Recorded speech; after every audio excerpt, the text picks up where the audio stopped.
MLA বাবু নমস্কার। এখন নমস্কার মারাচ্ছ কিসের জন্য? হ্যাঁ শুনি। কি হয়েছে? শুনছি নাকি আমাদের বাড়ি তদন্ত হচ্ছে। না মানে একটা ইনফরমেশন এসেছিল যে আপনার কাছে উড়ন্ত 2 কোটি টাকা আসছে, তাই একটু আপনার বাড়ি একটু সার্চিং করতে আসছিলাম। ফাজলামি করার জায়গা পাও না? হ্যাঁ, এমএলএর বাড়ি এরকম ভাবে তোমরা রেড করতে পারো না। আর তোমাদের কাছে কোনো প্রমাণ নেই, শুধু শুধু মান সম্মান নিয়ে টানাটানি করেছো। 244 নম্বর কেস ধারায় তোমাদের যাবজ্জীবন কারাদণ্ড হতে পারে, জানেন? মান সম্মান হানির কারণে। আরে বাবা, ভুল বুঝছো কেন? আমরা একটু ইনফরমেশন পেয়েছিলাম, তার জন্য এসেছি। কোথায় দেখি আপনাদের ওয়ারেন্ট কোথায় আছে দেখি। আরে বাবা, সেরকম ভাবে ওয়ারেন্ট আনার সময় পাইনি, ঝড়াত করে চলে আসি তো। ঠিক আছে, এখন আপনাদের নামে কেস ফাইল করছি, চড়াত করে আপনারা জেলে চলে যাবেন আর আপনাদের চাকরি হাত থেকে চলে যাবে। দেখি আর আপনাদের আইডেন্টি কার্ডগুলো দেখি। বলছি ভাই, শুধু শুধু এরকম উত্তেজিত হবেন না। কচুপুড়াদের মুখি একদম আটা ঘষে দেবো। হ্যাঁ, এসে তখন থেকে আমার কি নাকি বলছে, আর বাড়ির আশেপাশে সবকিছু তদন্ত করে খুঁজে ফেলেছে। শয়তানের হাড়িগুলো, এদের মুখ একদম কালি করে দেওয়া উচিত। কে আপনাকে সাহস দিয়েছে? কার পারমিশনে আপনি আমাদের বাড়িতে সব জায়গায় খোঁজাখুঁজি করেছেন? আর কিছু পেয়েছেন? শুধু শুধু আমার নামে বদনামি। হ্যাঁ এমএলএ বাবু, ভুল হয়ে গেছে। ভুল ইনফরমেশন পেয়েছি। ইনফরমেশন পেয়েছিস কি না পেয়েছিস সেই তো লেটার দেখা। তুই একটা বাড়িতে সার্চ ওয়ারেন্ট করতে যাচ্ছিস, তার লেটার দেখা। বলছি তাড়াতাড়ি আসি তো, ভুলে গেছি। বলছি কটকটি, এদের এখন কি শাস্তি দেওয়া যায়? এদের একদম চাকরি থেকে বরখাস্ত করা হোক। না না, এরকম করবেন না। আমাদের পুরো ফ্যামিলি আছে, সব রসাতলে চলে যাবে। সে কথা তোদের আগে থেকে মনে ছিল না? ঘর সার্চিং করবে আর এত বড় সাহস দেখাচ্ছি। বলছি কি ভুল হয়ে গেছে, এবারের মতন ক্ষমা করে দাও। ভুল হয়ে গেছে মানে ফাজলামি কি? হ্যাঁ, কার বুদ্ধিতে তুই এখানে আসিস বল? কে তোকে ইনফরমেশন দিয়েছে বল দেখি। না না মানে সেরকম কেউ না। বল নাম বল, যদি বাঁচতে চাস নাম বল, না হলে দেখ তোর অবস্থা কি করি। না না না, কেউ দেয়নি, ওই আর কি অফিস থেকে ইনফরমেশন পেয়েছি। ঠিক আছে দেখ, তোদেরকে কি করতে হয় কি না করতে হয় আমি দেখাচ্ছি। বলছি বাপ কটকটি, থানায় গিয়ে খবরটা দাও তো। এক্ষুনি দিচ্ছি এমএলএ বাবু। তাড়াতাড়ি দাও। না স্যার, এরকম করবেন না স্যার। বলছি একটা ফোন করে দিলেই তো পারতে, শুধু শুধু কটকটি আবার পাঠানোর কি দরকার ছিল? কটকটি, হ্যাঁ এমএলএ বাবু বলেন। তো যাওয়ার দরকার নেই, আমি এক্ষুনি ফোন করছি। হ্যাঁ আচ্ছা, আমি বাথরুম থেকে একটু আসছি। তাড়াতাড়ি আয়। বলছি আমাদের ছেড়ে দেন, আমাদের সংসার যে সব শেষ হয়ে যাবে, সব তো আমাদের উপরই চলে। এখন যদি আমাদের চাকরি চলে যায় তাহলে কি করে কি হবে? তোদের ছাড়তে পারি একটা শর্তে। বল তোদের কে পাঠিয়েছে? বলছি, বলে দিলে আবার আমাদের সমস্যা হবে। তোরা আমাকে তোদের চাকরি বাঁচাবি না তোদের সমস্যা দেখবি? তাই দেখ, ওই নারকেল বেগম। তাই তো ভাবি, এত বড় আসপর্দা কার? আমার বাড়িতে সার্চ ওয়ারেন্ট পাঠিয়েছে, দাঁড়া নারকেল বেগমের করছি। বলছি স্যার প্লিজ বলবেন না, আমাদের নাম বললে আমাদের অনেক টর্চার করবে। ও বিটি অনেক শয়তান বিটি। সত্যি স্যার, আমাদের কোনো ইচ্ছা ছিল না আপনাদের বাড়ি আসার, আর এসে তো কিছু পাইনি। আপনি তো একটা সৎ মানুষ, কিন্তু ওই মহিলাটা আপনার নামে উল্টোপাল্টা বলে আপনার বাড়ি পাঠিয়েছে। তাই আমাদের ভুল হয়ে গেছে, ক্ষমা করেন। দাঁড়া কটকটি আসুক, তারপর তোদের ক্ষমা। আর দিন একটা ফোন কিনেছি, তা কিছু বুঝেও পাচ্ছিস না। কোথাতে টিভি দিলি কি হয়, আমি তো কিছু বুঝেও পাচ্ছি না। পাইছি, একটা গভর্নমেন্ট মাল পাইছি। কি কাকা, ফোন কিনলেন নাকি নতুন? আর বাবা বললে না, ফোন তো দোকানটা একটা সিম কার্ড ভরে দিয়ে দিয়েছে, তখন আমি টিপা টিপি করে কিচ্ছু বুঝতে পারছি না। কই দাও দেখি আমার কাছে, আমি দেখি দেখি চালু হয়েছে কিনা। হ্যাঁ বাবা, তুমি একটু দেখো তো চালু হয়েছে কিনা। এই নাও দেখো। টাওয়ার তো আছে, দাঁড়া একটা ফোন লাগাই দেখি যাচ্ছে কিনা। হ্যাঁ তাই লাগাই দেখো তো, খারাপ ফোন দিল নাকি আমার আবার। 32570098। এই তো রিং হচ্ছে। হ্যালো, হ্যাঁ ফুটুদা, আমি এই কটকটি বলছি। আরে বাবা, এটা আমার কার নাম্বার? আরে নাম্বারের কথা ছাড়ো, একটা কাকা নতুন ফোন কিনেছে, তাই একটু ফোন করে দেখলাম লাগছে কিনা। বলছি ওই আম গাছতলে দুটো ছাগল বাঁধা আছে, সময় মতো নিয়ে যেও। বলছি কোন আম গাছতলে? ওই পুকুর পাড়ে যেখানে তুমি রোজ দিন বাঁধো। হ্যাঁ হ্যাঁ ঠিক আছে, সময় মতো নিয়ে যাব। রাখি তাহলে। আচ্ছা, নাম্বারটা ডিলিট করে দিই। টুক টুক টুক টুক, হ্যাঁ ডিলিট হয়ে গেছে। এই না ধরো কাকা, ফোন ভালো ফোন আছে, কোনো সমস্যা নেই, একদম টাকাটক। তাও ভালো, আমি ভাবলাম কেউ লস খেলাম নাকি ফোন কিনে। না না ভালো আছে, কত দিয়ে কিনিছো? এই 2150 টাকা। ভালোই আছে। বলছি বাবা লস খাইনি তো? না না একদম ওকে। তাহলে বাবা বাড়ির দিকে যাই এখন। হ্যাঁ আচ্ছা, আমিও যাবো। কি আছে ফুটো ভাই, এরকম চেঁচাচ্ছিস কেন? বলছি কি তাড়াতাড়ি কুদাল ধরো, খেলা বাদিয়ে গেছে। কুদাল ধরো খেলা বাদিয়ে গেছে মানে বুঝলাম না। আরে ফুটো দা, একটু সবকিছু ক্লিয়ার ভাবে বলো, আমি বুঝতে পারছি না। খাজানা বাদিয়ে গেছে মনে হচ্ছে। আরে ফুটো, তুই এইভাবে কথা বললে আমরা কি বুঝতে পারি? একটু ক্লিয়ার করে বল। সময় নেই এখন বলা, তাড়াতাড়ি চলো। ওই আমাদের কটকটি ফোন করেছিল। কটকটি ফোন করেছিল? কটকটির কাছে তো কোনো ফোন থাকে না। ওই একজনের কাছে ফোন করেছে, বলিছে কি ওই আম গাছতলা পুকুর পাড়ে ওখানে নাকি দুটো ছাগল বাঁধা আছে, নিয়ে আসতে বললো। ছাগল বাঁধা আছে নিয়ে আসতে বললো মানে? ও আবার আকার ইংরেজি কথা বলে তো, আমার মনে হয় ওখানে কোনো মাল মেটেরিয়াল রাখিছে। চল তাহলে, আর দেরি করে লাভ আছে? বাবার দিনই 500 টাকা পালিয়ে লাভ আছে। চলো তাড়াতাড়ি, দেরি করে লাভ নেই। বলছি এটা ধামা মামা নেবো নাকি? আর জানি আর নাও, তাড়াতাড়ি চলো, সময় নেই। যদি রে ভাই ওখানে বেশ কিছু টাকা পাওয়া যায় না, বিশাল মজা হবে। আমার তো মনে হয় ওরকম কিছুই হবে। তাহলে আর দেরি করে লাভ আছে, অভাবের দিনই খাজানা, তাড়াতাড়ি চলো। বলছি ভাই, আমার একটু হাগা পাইছিল। আরে হাগা হুকি পরে, আগে মাল মেটেরিয়াল খোঁজো, তারপরে হাগিয়ে নদীর পাড়ে। চল তালি, হাগা পরেও যাবে। তাড়াতাড়ি আসো হাগুদা, আমি বাইরে দেখি বস্তা ফস্তা দুটো ধরি। বস্তা ধরবি কেন? তুই কি মাটি আলু আনবি নাকি? আরে যা হবে দেখা যাবে।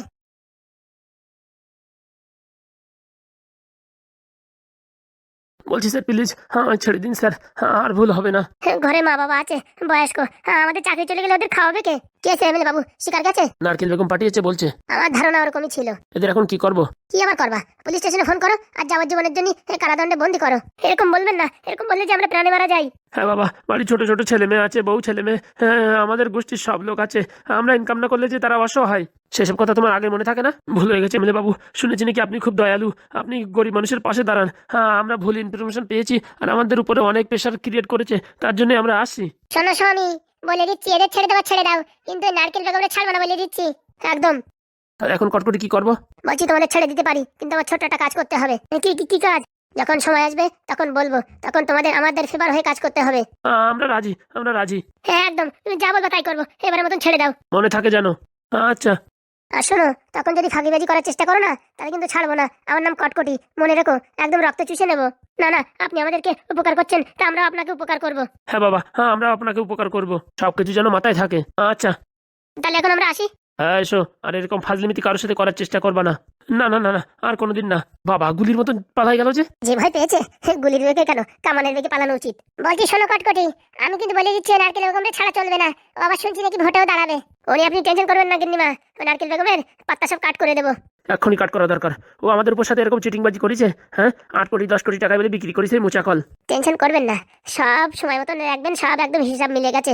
হিসাব মিলে গেছে মানে? এখন যদি ও টাকা পয়সা খরচা করে লোকের পিছনে 2-4 কোটি টাকা, তাহলে তো আরামসে ভোটে জিতে যাবে। চিন্তা করবেন না, আমি আছি তো, আমার উপর ভরসা আছে তো। একটু সময় দিন, সব একদম খাপে খাপ মিলিয়ে দেবো। কটকটি যখন বলেছে ও নিয়ে টেনশন করো না। বলছি এই ছেলের বিয়ের জন্য টাকার দরকার। আচ্ছা গিন্নি, ওই সন্ধ্যার সময় দিয়ে দেবো। এখন একটু পরে গিয়ে টাকাটা ওখান থেকে নিয়ে আসবো। শুনি কোথায় দেখেছো? আছে, এক জায়গায় আছে। দেখো আবার কেউ টাকা পয়সা যেন নিয়ে না যায়। কি অলক্ষণে কথা বলো গিন্নি তুমি। অলক্ষণের কথা কি, আজকাল ঘরের থেকে টাকা নিয়ে যাচ্ছে, আর তুমি কোথায় রেখে এসে তাও বলছো না। আছে আছে, একদম নিরাপদ জায়গায় আছে, আরামসে ঘুমু দিচ্ছে। দেখো, 2 দিন পরে ছেলের বিয়ে, টাকা পয়সার প্রচুর দরকার। বলছি কটকটি, টাকা পয়সা কি এখন আনবো না একটু পরে আনবো? আপনার ইচ্ছা, আপনি যখন বলবেন, এই অধম তখনই হাজির। বারবার অদম বলিস না রে বাবা, তুই না আসলে যে আজকে আমি কেস খেয়ে যেতাম। কি যে বলেন স্যার, আপনি আমার পিতৃ সমতুল্য। আপনাকে কি আমি ফেসাতে ফেলতে পারি? মাঝে মাঝে মনে হয় তুই কেন আমার নিজের ছেলে হলি না। হ্যাঁ এরকম বলবেন না স্যার, আমি তো আছি। রক্তের সম্পর্ক না হলে কি হবে, সারা জীবন আপনার সঙ্গেই আমি সাথ দেবো। তাই যেন হয় বাবা, তাই যেন হয়। বলছি কটকটি, তুমি কিন্তু এই তোমার ভাইয়ের বিয়ে ভালো একটা ধুতি পাঞ্জাবি নেবে। না না, এই অধমের কিচ্ছুর দরকার নেই ম্যাডাম, এতেই আমি সন্তুষ্ট। আবার ম্যাডাম বলছো? হ্যাঁ বলছি, আমার এতেই সন্তুষ্ট। আমার এইসব পোশাক আশাকের কোনো দরকার নেই। এই পোশাক আশাক থাকলে আমার মা বাবা, আমাদের ফ্যামিলির কথা মনে পড়ে। আমি যদি অন্যরকম পোশাক পরি, তখন আমার আর ভুলে যাবো যে আমি কোথা থেকে জন্ম আর আমার আজকের পরিস্থিতি কি। তার জন্য সবসময় আমি এইরকম গরিব, মানে গরিব সেজেই থাকতে চাই, আর গরিব হয়েই বাঁচতে চাই। যত তোমার কথা শুনি না, তত আমি মুগ্ধ হয়ে যাই। সত্যি বাবা, তোমার মতন ছেলে হয় না, আজকাল যুগে তো এরকম ছেলে পাওয়াই যায় না। আর তোমায় দেখি আর অবাক হয়ে যাই যে এরকম ছেলে পৃথিবীর বুকে আসে। সত্যি তুমি আমাদের জীবনে এসে পুরো আমাদের একদম সংসারটাকে উন্নতির মুখে ঠেলে নিয়েছো। তাহলে আমাদের সংসার যে একদম অবনতির পথে চলছিল। আর আমার সব স্বপ্ন পূরণ হয়ে গেছে। এখন শুধু আমি যদি আবার এমএলএ হতে পারি, বাস আমার আর কিচ্ছুর দরকার নেই। এমএলএ বাবু, আমি তো আছি, আমি তো এখনো মরে যাইনি। আমি থাকতে আপনার কোনো অসুবিধা হবে না, সব ইচ্ছা পূরণ হবে। তাই যেন হয় বাবা, তাই যেন হয়। দেখো বাবা বলছি, কোথায় হোস্টেলে নিয়ে রাখবে? আমার ছেড়ে দিতে পারো না? তুমি বাড়ি বসে পড়াশোনা করবে না, খালি আকাশ কুকাশ করবে, তো কি করবে? না মা, আমি এখানে বসে ভালো পড়াশোনা করবো, আমি বাড়ি থেকে বাইরে কোথাও যাবো না। হোস্টেলে থাকলে কোনো সমস্যা থাকবে না, ওখানে ফাজলিমিতি করার কোনো চান্সই নেই। খাওয়া দাওয়া আর পড়াশুনো, তাছাড়া কোনো কাজ নেই। আমিও হোস্টেলে থাকতে পারবো না। হোস্টেলে থাকলে নাকি নিজের জামা কাপড় নিজেরই ধুতে হয়, অনেক কাজকর্ম করতে হয়। আমি হোস্টেলে থাকবো না। তা বলি তো হবে না, হোস্টেল তো আমি তোমার পাটাই ছাড়বো। তুমি এখানে রোজ দিন আমার পকেট ঝাড়িয়ে ঝাড়িয়ে সব সাফ করে দেবা। পড়াশোনার বেলায় নেই, শুধু ফন্দি ফিকির খোঁজা, তাতে কাজ হবে না। তোমার হোস্টেলে যেতেই হবে। ও মা, ও বাবা, একবার একটু ছেড়ে দাও না। আমি আর কোনদিন পয়সা চুরি করবো না, আমি ভালো করে পড়াশোনা করবো। আমার ছেড়ে দাও না। তোমার আমি অনেকবার ছাড়ি দেখেছি, তুমি সে জাতের মাল না যে তুমি শুধরাই যাবা। তোমার ওই হোস্টেলে দিতেই হবে। এত ছোট বয়সে কেউ হোস্টেলে থাকতে পারে? একটু বড় টড় হয়নি তখন পাঠাইও। তোমার থেকে ছোট ছোট চুনোপুটি তারা হোস্টেলে থাকছে, আর তুমি পারবা না মানে? তুমি আড্ডামড়া, হ্যাঁ? আর বলতেছ পারবা না? সব কাজ তো পারো, পড়াশোনা বাদ দিয়ে যে কাজ আছে সব কাজ পারো, খালি পড়াশোনাটাই পারো না। তো জানো, যখন পড়াশোনা পারি না তখন ছাড়াই দিলেই তো হয়। অন্য একটা কাজ বাজের ভিতর ঢুকাই দাও, আমি বারণ করবো না। কিন্তু আমি এই পড়াশোনা করতে হোস্টেলে যেতে পারবো না। পড়াশোনা যদি করতে হয়, আমি বাড়ি বসে করবো। না বাবা, হোস্টেলে খুব ভালো হয়। ওখানে টাইম মতন খাওয়া, টাইম মতন পড়া, টাইম মতন ঘুমানো। আচ্ছা সেটা আমি জানি না, আমি হোস্টেলে যাবো না। ভালোভাবে বলছি, তুই যদি না যাস না, লোক পাঠিয়ে একদম বাড়ি থেকে বান্ধে নিয়ে যাবো তোর হোস্টেলে। বাবা তুমি তো নিশ্চিত কেন বলো? হ্যাঁ, তোমার বয়স হয়ে গেছে, আজ বাদে কাল তোমার হার্ট অ্যাটাক যদি আসে, তোমার পাশে থাকারও তো লোকের দরকার। হ্যাঁ, আমি যদি হোস্টেলে থাকি তো তোমাদের দেখাশোনা কে করবে? কত বড় বিয়াদব, হ্যাঁ? আমার হার্ট অ্যাটাক আসবে তুই জানিস? না মানে আর কি বলছি, তোর এসব ফাজলিমিতি কিচ্ছু চলবে না। তোর জাতি হবে তো জাতি হবে। বলছি স্বামী কোনোভাবে এখন না গেলে হতো না? এই দেখো গেন্নি, তোমার কথা শুনে শুনে ছেলেটা বাদর হয়েছে। ওরা হোস্টেলে পাঠাবোই পাঠাবো। আমি হোস্টেলে যাবো না, তুমি আজ যেখানে রাখো রাখো, আমি হোস্টেলে যাবো না। হোস্টেলে যাবি না? না আমি হোস্টেলে যাবো না। বলছি পাদু নাকে ওদের বাড়িতে থাকতো নাকি, একটু কথাবার্তা বলে রাখো। অনেকদিন হয়েছে ওদের সাথে কথাও হয় না, দেখি আলোচনা করে দেখছি। হ্যাঁ কোনো বাড়ি রাখো তাহলে আমি যাবো, কিন্তু হোস্টেলের ভিতর যাবো না। হোস্টেল বললে একটা কারাগার, ওর ভিতরে আমি থাকতে পারবো না। আরে বাবা, তোর হোস্টেলে অসুবিধা কি সেটা তো বল। হোস্টেলে যেসব খাবার দেয় সব নাকি শুট হয় না। আরে বাবা, এই হোস্টেলে ভালো খাবার দাবার দেয়, আর সব কিছু শুট হবে, কোনো সমস্যা নেই। আমি বাবা হোস্টেলে যাবো না, তুমি কোনো বাড়ি রাখো তাও ভালো। আচ্ছা, ঝামেলায় পড়লাম তো। আরে বাবা ও তো যাবে পড়াশোনা করতে, কিন্তু হোস্টেলে থাকবে না, অন্য কোথাও থাকবে। আমি শুনেছি হোস্টেলে নাকি র্যাগিংও করে, বড় বড় ছেলেরা ছোট ছোট ছেলেদের মারামারি হুড়োহুড়ি করে। বাবা, তুমি তো সবকিছু জেনে বসে রয়েছো। আমি হোস্টেল যাবো না, তুমি অন্য কোথাও পাঠাও তো পাঠাও। বলছি পাদুদের সাথে একটু কথা বলে দেখো না, ওদের বাড়ি যদি জায়গা থাকে ওখানে থেকে ছেলেটা পড়াশোনা করতে পারবে। তোমার ছেলে যা, লোকের বাড়ি রাখতেও ভয় লাগে, কোথার থেকে কি ঝেড়ে দেবে। তারপর আরেক সমস্যা, তখন বদনাম হতে হবে আমার। হোস্টেল থাকলে তো আর কিছু ঝাড়াঝাড়ি থাকবে না। না সত্যি বলছি বাবা, আমি আর কারোর বাড়িতে কিচ্ছু ছাড়বো না। তুমি আমার এই পাদু নাকি সেই বাড়ি রাখো, আমি হোস্টেলে থাকবো না। হোস্টেলে মোবাইলও দেখা যায় না, আর ঘর থেকে বেরোনো যায় না, সবসময় নাকি তালা মেরে রাখে, আমার নাকি র্যাগিং করে। হ্যাঁ আমি এত কিছু কি করে সহ্য করবো, ছোট মানুষ, তুমি একটু বোঝার চেষ্টা করো বাবা। ঠিক আছে, আজকে রাত্রে আমি হাগুর সাথে কথা বলে দেখছি। তুই ভাবিস না যে তোর ছেড়ে দিছি, তোর আমি সাইজ করেই ছাড়বো। বলছি স্বামী একটা মাত্র ছেলে, তারপরে তোমার মায়েটাই লাগে না? মায়া দেখতে গেলে কাজ হবে না। পড়াশোনা করে ভালো রেজাল্ট করাতে হলে একটু কষ্ট ওরও করতে হবে, আমাদেরও ত্যাগ স্বীকার করতে হবে, নাহলে কাজ হবে না, নাহলে একদম বান্দরের শিরোমণি হবে। ঠিক আছে, তাহলে তুমি এই হাগুর সাথে কথা বলে দেখো, তারপর ছেলেটারে চাপ দিও, এমনি ভাবে চাপ দিয়ে দিয়ে ব্রেনটা নষ্ট করো না। ঠিক আছে, দেখছি। চল বাবা খাওয়া দাওয়া করে নিবি। না আমি খাওয়া দাওয়া করবো না, খাওয়া দাওয়া করলে ওরা হচ্ছে পাঠাই দেবে। আরে বাবা না, এখন পাঠাবে না, আগে যোগাযোগ হচ্ছে, ঠিকঠাক সবকিছু থাকলে তখন যাবি, তাতে যাওয়ার দরকার নেই। থ্যাংক ইউ মা, থ্যাংক ইউ, তুমি একটু আমার কষ্ট বুঝলে। অনেক হয়েছে, চল এখন খাওয়া দাওয়া করবি। ঠিক ঠিক আছে মা, চলো। কই গো স্বামী, তুমি দাঁড়িয়ে দেখছো কি? তুমি আসো খেতে। তোমরা আগে খাওয়া দাওয়া করে নাও, আমার এখন ঘর ছেড়ে যেতেই ভয় লাগে। যেই যাব সেই তোমার বাদর মুখো ছেলে ঘরে আসে এখান টোকাবে ওখান টোকাবে, যেখানে পাবে পয়সা করি সব লুটমার করে নিয়ে চলে যাবে। এরকম বলো না বাবা, তুমি এরকম বলো না। অনেকবার আমার সাথে হয়েছে, তার জন্য আমি তোমার উপর ভরসা পাই না। যাও তুমি খেয়ে আসো, তারপর আমি যাব। ঠিক আছে চল বাবা, তুই আমার সঙ্গে চল। আচ্ছা মা। আর বলিও না পাদুদা, আজকে নেদন যা করেছে না, একদম কামাল করে দিয়েছে। মানে এক বিটার কাছে 12,000 টাকা ছাগল মাত্র 2,200 টাকা দিয়ে কিনেছে। মানে 12,000 টাকা ছাগল 2,200 টাকা কিনেছে, মানে বলছে কি ছাগলের হেপাটাইটিস রোগ হয়েছে। এ রাদন, এ কি কাজ করেছিস তুই? কি আবার করবো, ছাগল কিনেছি কম দামে, লোকের মিথ্যা কথা বলে লোকের পেটে লাথি মারে। হ্যাঁ তুই এই কাজ করছিস কেন? আরে বাবা আর বলিও না, সে এরকম এরকম মিথ্যে কথা। ও বেটা বলিছে কালকে ওর ফার্মের থেকে আরো একটা ছাগল নিয়ে টেস্টিং করাবে। দাদন এটা কিন্তু ঠিক হচ্ছে না। আরে পাদুতা, আমি তো কারো কাছে চুরি করে আনিনি, একটু মিথ্যে কথা বলে আনিছি। একটা মানুষ, একটা ছাগল মানুষ করতে কত সময় লাগে তো জানিস? তুই যে হাবিজাবি করে লোকের কাছে ছাগল আনতেছিস, কাজটা কি ভালো করছিস? লোকে তো চুরি করি নাই, আমি তো মিথ্যে কথা বলে নিছি। না না ভাই, এই ব্যবসা করিস না তুই, বুঝেছিস? সৎ পথে ব্যবসা করতে পারলি কর, এত করিস না। তোর মতন এরকম চিটিংবাজি ব্যবসা করলি এতদিন বাড়ি আমার টাকা পয়সা ধোয়ার জায়গা থাকতো না, বুঝতে পারিস? মানে আমরা যা করেছি তো ভুল করেছি, একদম ভুল করেছিস। তাহলে এরকম সৎভাবে ব্যবসা করি তো কোনোদিন টাকা পয়সার মুখ দেখতে পারবো না। হ্যাঁ 12,000 টাকা ছাগল ভারী জোর 11,000 টাকা কিনে 1,000 টাকা লাভ হবে, ওই করে কি সংসার চলবে? ওই করে কবে বড় লোক হবো, কবে টাকা পয়সা গোছাবো? তাহলে ওর থেকে ভালো ভাই 2,000 টাকা দিয়ে না কিনে লোকের এই ছাগলের ফার্মের থেকে ছাগল চুরি করে বিক্রি কর। না না ওইসব চুরি চুরি করবো না, আমি কম দামে কিনবো তাও ভালো। দেখ ভাই, ওই যে টাকা তুই গোছাবি না সব টাকা বেরোয় যাবে, দেখবি একদিন। বেরোয় যাবে মানে এই যে কাজগুলো করছিস না, লোক ঠকায় কাজ, এসব টাকা থাকে না রে ভাই, থাকে না। এমন কোনো কিছু হবে সব টাকা একবারে বেরোয় যাবে। তাহলে এই যে যারা আংটি বেচে, এই যে যারা মাদুলি বেচে, হ্যাঁ মিথ্যে কথা বললে, হ্যাঁ তাদের কিছু হয় না? আরে ভাই মিথ্যে কথা বলে কেউ কোনদিন বড় লোক হতে পারেনি। ও টাকা পয়সা থাকতে পারে, কিন্তু মনের শান্তি কোনোদিন থাকবে না। শান্তি দিয়ে কি কাজ? পকেট গরম থাকলে এমনি মন মানসিকতা ভালো থাকে। তোর যা ভালো লাগে তাহলে তাই তুই কর, আমার বলার দরকার বললাম, শুনলি শোন, না শুনলি না শোন। আরে দাদা চেতে যাচ্ছ কেন? ওই সৎভাবে ইনকাম করলে পারে কি টাকা দেখা যায়, তাই বলছি। শোন, অসৎ পথে যদি টাকা ইনকাম করতে হয় তোর যা ইচ্ছা তুই কর, আমি তোর কিচ্ছু বলবো না। আজ এই সৎভাবে চলিস, সবসময় তোর পাশে আমি আছি, বুঝতে পারছিস? আর অসৎ তুলে চললি পারে তোর সামনেও নাই পিছনেও নাই। তুমি বলছি কি, এই দেখো বেশিরভাগ মানুষই তো অসৎ পথে চলে। এই তোমার শ্বশুর দেখো কি ফোন দিয়ে ফিকির করিয়ে তোমার সাথে বিয়ে দেওয়ার চেষ্টা করছিল, এটা তো পুরো একদম ডুপ্লিসিটি অসৎ কাজ। হ্যাঁ তো এতে পাপ হবে না? পাপ হবে কি না হবে সময় আসলে দেখতে পারবি, বুঝতে পারিস? এখন ওইসব নিয়ে কথা বলিস না, যা বলছি তাই কর, ওইসব কাজ ছেড়ে দে। আর তুই যদি আমার কথা না শুনিস তাহলে তোর আমি কোনো সাপোর্ট করবো না। বলছিলাম তোমার ওই ছাগলের একটু ওষুধ তৈরি করতে বলেছিলাম, করিস? ওইসব চেষ্টা করেছি, হচ্ছে না, আর আমি সব পারবো না, বুঝেছিস? হচ্ছে না, না তুমি বানাবো না এখন, তাহলে যা ভেবেছিস তাই। বলছি পাদুদা, আমি ওই নেদনের সঙ্গে গেছি, তাহলে কি ওই পাপের ভাগিদার আমিও হয়েছি? অবশ্যই। তাহলে এখন কি করতে হবে? এরকম ভাবে বলছো মানে বিরাট বড় পাপ করে ফেলাইছি, করেছিস তো? পাপ যখন করে ফেলেছি তখন পাপের থেকে বাঁচার জন্য একটা রাস্তা বের করে দাও। শোন ভাই, কম টাকা ইনকাম কর, তাও সৎ পথে ইনকাম কর, দেখবি তুইও সুখী থাকবি, পরিবারের সব লোক সুখী থাকবে, কিন্তু এই অসৎ পথে টাকা ইনকাম করিস না। আচ্ছা ঠিক আছে, আমিও কোনোদিন আর যাবো না। তাই বলছি পাদুদা, এখন ভুল তো হয়ে গেছে, এরপরের থেকে আর করবো না। এরপরের থেকে না, যে ভুল করেছিস সেটাই সংশোধন কর। মানে কি করে সংশোধন করবো? এখন আমি যাই যদি বলি আমি মিথ্যে কথা বলেছি, তাহলে তো আমার ধরে কেলাবে।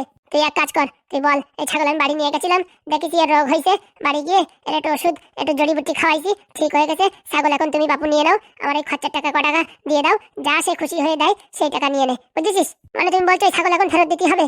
আমার কথা মতন চলতে এলে ফেরত দিতে হবে, আর যদি আমার কথা মতন না চলিস তোর ইচ্ছা তুই যা পারিস তাই কর। বলছি ভাই, ফেরত দিয়ে দেয় ভালো। সত্যি সত্যি একটা লোকের 6 মাস 1 বছর ধরে কষ্ট করে একটা ছাগল মানুষ করেছে, আর তুই আর আমি ভুকি ঝুঁকি দিয়ে ছাগলটা কম দামে কিনে ফেলাইছি, এটা একদম ঠিক হয়নি। এইরকম ইমোশনাল কথা বললে আমার কালাম কান্না এসে যায়। তোর আবার কান্না আসে? আসে না তাই কি? এরকম ভাবে ভালো করে বুঝানোর মানুষ তো আগে কেউ ছিল না। বললি পারে তো আগের থেকে এইসব চিটিংবাজি কাজ করতাম না। আর কত ছাগলই তো বিক্রি করেছি, এখন কি সবার কি খেসারত দেবো? যা হয়ে গেছে হয়ে গেছে, এখন থেকে শুধরাই যাও। বলছি ওটার বাড়িও তো আমি চিনি না, কি করে ফেরত দেবো? আর কালকে আবার হাটে আসবে বলিস তো, একটা স্যাম্পল কপি নিয়ে আসবে আর একটা ছাগল, বুঝতে পারিস তো? তো এক কাজ করো, ওই ছাগল ফেরত দিয়ে দাও, আর যে টাকা নিয়েছে ও লোকটা ফেরত দিয়ে দেবে না, আর আমাদের খুশি হয়ে যদি কিছু দেয় তো দিল, না দিলি না দিল, একদম। বলছি পাদ্দা, আমরা তাহলে কালকে ছাগল ফেরত দিয়ে আসবো, একদম। বলছি তোদেরকে আর একটা কথা বলছি, তোদের এখানে থাকা লাগবে না, বলছি ঝামেলা মিটে গেছে তো, এখন তোরা তুলাতুলি বান্ধে কালকে কাজটা করে কালকে বিকেলে চলে যা, না তো পরশু দিন চলে যা। আমরা চলে গেছি, তোমার উপর যদি আবার একা খাই কিচ্ছু হবে না, যাওয়ার হয়ে গেছে, এখন আর কিচ্ছু হবে না। বলছি এক সপ্তাহ থাকিয়ে যেতাম, না না এখন তোমাদের থাকার দরকার নেই, যদি দরকার হয় তখন আমি ডাকবানি। বলছি পাদুদা, তুমি কি আমার উপর রাগ করিস? তুই যা করেছিস রাগ তো করতেই হয়, কিন্তু ছোট্ট ভাই এখন রাগ করেও কিছু করার নেই। তোর যা বলেছি ছাগল ফেরত দিয়ে তোর উপর রাগ অভিমান সবকিছু আমার কমে যাবে। তাই তুমি আমার রাস্তা দেখো যে আমি কি করে সৎ পথে চলবো। এখনো সময় আছে, পড়াশোনা ধর, পড়াশোনা কর, পড়াশোনা ছাড়া জীবনে কিচ্ছু হয় না। আবার ওই কেস, আবার এই পড়াশোনা করতে হবে? পড়াশোনা না করলে জীবনে চলার পথে কত ঝামেলা আছে সেগুলো মেটাবি কি করে? বলছি আমি কিন্তু আর পড়াশোনা করতে পারবো না, আমি অনেক চেষ্টা করেছি, ওই সব সাবজেক্ট মিলিয়ে 30-এর উপরে আমার আর ওঠে না, আমিও পারবো না। বলছি পাদুদা তুমি যা বলো তাই শুনি, কিন্তু তুমি পড়াশোনার কথা আমাদের বলিও না। সেটা তুই দেখ তোর কি করবি, তোর ভবিষ্যৎ তোর হাতে। পরবর্তীতে তুই টাকা ইনকাম করবি, রাস্তায় রাস্তায় ঘুরে বেড়াবি না কলা ভাঙা টিন ভাঙার ব্যবসা করবি, সেটা তোর উপরে, তুই কি করবি এখন তুই দেখ। সেম ভাবে ডাকবানি, কলা ভাঙা টিন ভাঙার ব্যবসাটাও কিন্তু খারাপ না, ভালো বুদ্ধি দেছো। আমি এই ছাগলটা সকালবেলা ফেরত দিয়েছি, তুমি যেরকম ভাবে বললে ও তো আমার বিশাল মনে চোট লাগিছে, ও ছাগল আমি রাখতে পারবো না, ফেরত দিতেই হবে। আর ভাই লোকটা কিরকম গরিব ছিল তাই না? হয়েছে, আর ওইসব কথা বলিস নে, পাদুদা এমনিতেই খাবরাখাবরি করতেছে, আর ওইসব কথা বললি না, এখন এমন কথা বলবে না, তেইশ কিনে কান দিয়ে রক্ত বেরিয়ে যাবে না। ঠিক আছে, যা বললাম তাই কর। আর হোস্টেলে সরকারের খাবার আর কত খাবি ফ্রিতে? বলছি পাদুদা, এখানে থেকে যদি একটু হকারি করতাম তাহলে কেমন হতো? যাই করবি সৎভাবে করবি, যে টাকা কিনবি তার থেকে অল্প কিছু টাকা লাভ করবি, ওইরকম অত মানুষের রক্ত চুষার মতো টাকা নিবি না। আচ্ছা ঠিক আছে, এইভাবে শালা ব্যবসা করলে তো অনেকদিন লাগবে পয়সা পাতি ইনকাম করতে। আরে লাগুক না, তা কি হয়েছে? তোমার বয়স কি উপচে পড়তেছে নাকি? এখনো তোমার 5 বছর বয়স হলো না, আর তুমি বলতেছো তোমার বয়স শেষ হয়ে যাবে। কি আর করবো, এখন পাদুদার কথা মতন চলতেই হবে। ভাবতেছি বিকেলে ঘুগনির দোকান দেবো, সকালে হকারি করবো। ঠিক আছে, কটা কানে যাচ্ছে? এই আমরা স্যান্টান করে খাওয়া দাওয়া করে নিচ্ছি, আর নয় আমরা বুঝছো এই হোস্টেলে থাকবো না, একটা রুম ভাড়া করে থাকবো। অত শত করার দরকার নেই, ওই কালকের কাজটা করে বাড়ির দিকে রওনা হও, বুঝেছো? ঠিক আছে, এত করে যখন বলছো তখন বাড়ি যাই ব্যবসা করে আর কি করবো। তারা থাকলে তোদের টেনশন, আমার পড়াশোনা হয় না। আচ্ছা, আমরা তাহলে কালকে বিকেলে ট্রেন ধরে চলে যাবো। ঠিক আছে। বলছি পাদুদা, তুমি কি আমার উপর রাগ করিছো? না না, যে কাজটা করেছিস সে কাজটা সংশোধন কর, তোদের উপর কোনো রাগ থাকবে না। আচ্ছা চলো লাল, চলো ভাই। কোন পথে যাবো এখন? চিটিংবাজি ব্যবসা বন্ধ হয়ে গেল, তাই তো এখন অনেক কষ্ট করতে হয়ে যা দেখতেছি। এদের নিয়ে আর পারা যায় না বাবা, যেখানে যাবে সেখানে চিটিংবাজি, আর কি বলবো। এখন কথা শুনে যদি এসব কাজ ছাড়ে তো ভালো, নাহলে তো জীবনটা পুরো ভবিষ্যৎ পুরো অন্ধকার হয়ে গেল। এইসব লোকের টাকা মেরে খালি সংসারে শান্তি আছে? কি বলো বন্ধুরা, আমার কথায় যুক্তি আছে নাকি যুক্তি নেই? তোমরা একটু নিচে জানিও কমেন্ট করে। দুটো ভাই দিয়ে একটু বুঝালাম, বুঝলি তো ভালো, না হলে তো গেল রসাতলে সব। ভালোভাবে বুঝালাম, এরপরে যদি না বোঝে এদের জন্য ব্যবস্থা আছে আমার কাছে, এমন জড়িবুটি ওষুধ তৈরি করবো না, 2 ফোঁটা খাওয়াই দিলি পারে, আকাশ কুকাশ সব বেরোয় যাবে, কিচ্ছু করতে পারবে না। লোকের টাকা মারিয়ে কোনো ব্যবসা হয়? যাই দেখি, পড়াশোনা করতে বসতেই হবে, আবার 2-4 দিন পর পরীক্ষা, এই পরীক্ষায় পাশ হয়ে গেলে পারে মোটামুটি ভালো একটা পজিশন হবে। আর ওইদিকে টুম্পার বাড়ির লোক আবার আমার উপর হানা দেয় কি কে জানে, যা হবে দেখা যাবে, ভাই পালি চলবে না। যাই দেখি একটু ভুট্টো খেতে ঘুরে আসি। ভুট্টো খেতে কিসের জন্য যাবো বলো তো বন্ধুরা? নিচে পট করে কমেন্ট করে বলো। হি হি, একদম ঠিক, যেটা ভেবেছো সেটাই।